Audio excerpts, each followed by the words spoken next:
Good morning, everyone. Fabio Warley versus Jarrell Big Baby Miller. It's amazing how Jarrell Miller keeps getting fights on these big cards, on these shows, right at the top of the sport, right on the main stages. Jarrell Miller keeps getting shows. To coin a phrase from Joe Stunner, a PED enthusiast, Jarrell Miller. But how does he keep... I said this the other day in regards to Chris Eubank and giving, Conor Benn two opportunities, because there's a rematch clause, to make headway in this sport. And Jarrell Miller's another one. How that guy keeps getting opportunities. We're just, again, I said this before, we're just not giving the right message, are we, quite frankly? So, Fabio Warley, Big Baby Miller. I said after the Fabio Warley-Fraser Clark 2 that, and I still think this now, that one-round blowout of Fraser Clark is probably the worst thing that could have happened for Fabio Warley, because he had a all-out ding-dong with Fraser Clark the first time, and before that we were talking about a fighter who was kind of British title level. And I made a video after that saying, there are big improvements need to be made with Fabio Warley in terms of defence, in terms of possibly fitness. These guys are super fit, don't get me wrong. But, it wasn't so long ago I went back and watched Bo Holyfield too. And you look at the pace, and I know about Holyfield's PED use and all that, but you look at the pace set and the way they could keep going, and Riddick Bowe too. And you looked at these guys who are, again, they are super fit, but, when you get to 5, 6, 7 rounds and you're so tired you can barely stay on your feet, there are questions for me if you're a top-line professional. But, and you guys know, if you follow me for any period of time, I'm a massive Fabio Warley fan. He's a local lad. He's from my neck of the woods. So, and I've made videos on Fabio. I'm a massive Fabio fan, so I am Team Fabio all the way. But he went from being kind of British title level fighter almost, wins over Adelaide, etc.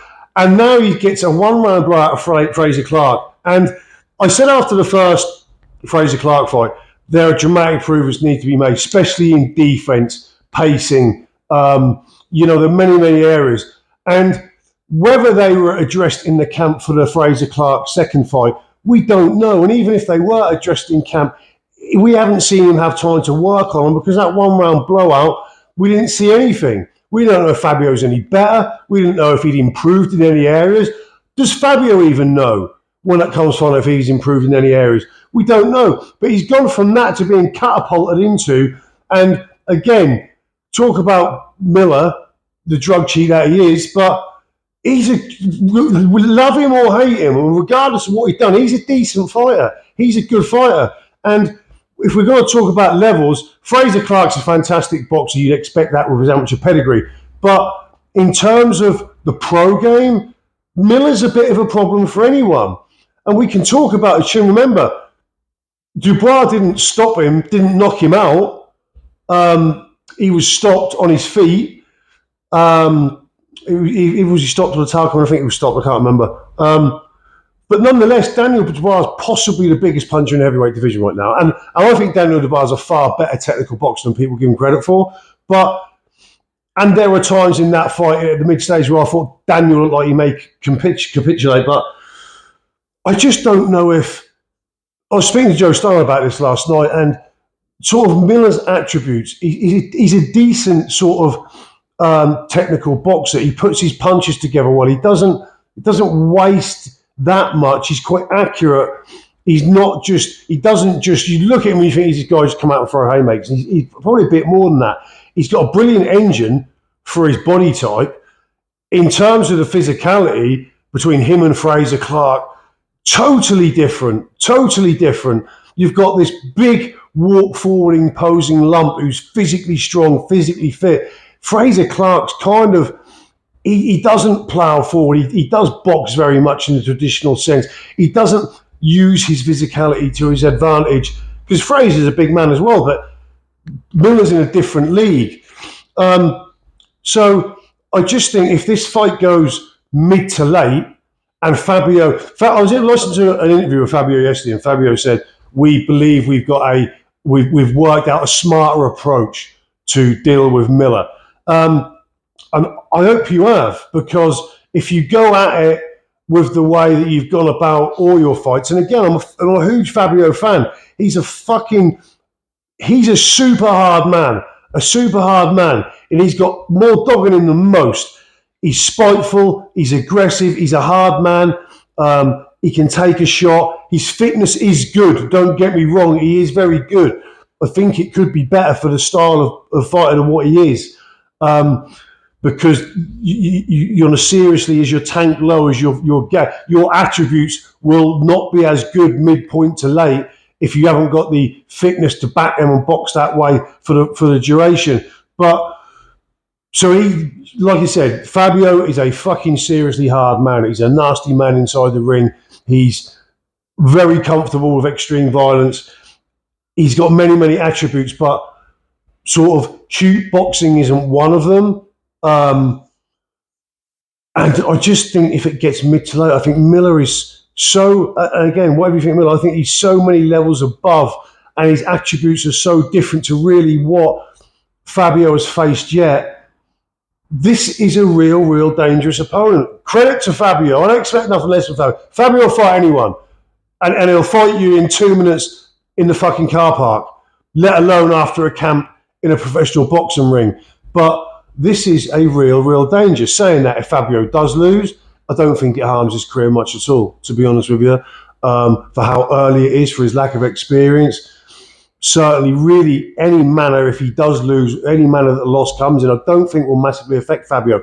It will be a huge return with another fantastic build-up, because you'll have Miller doing his, from the hood stuff. But I just think it's a really difficult opponent. Credit to Fabio for taking him on. But Miller, for all his,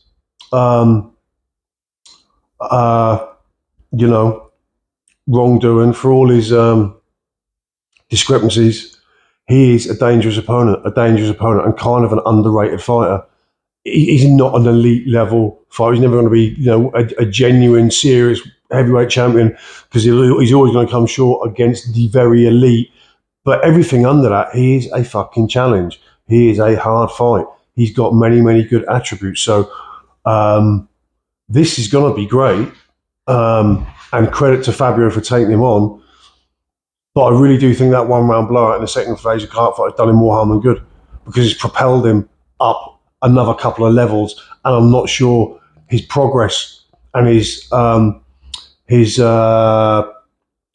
progress and his improvement has gone up those levels as well.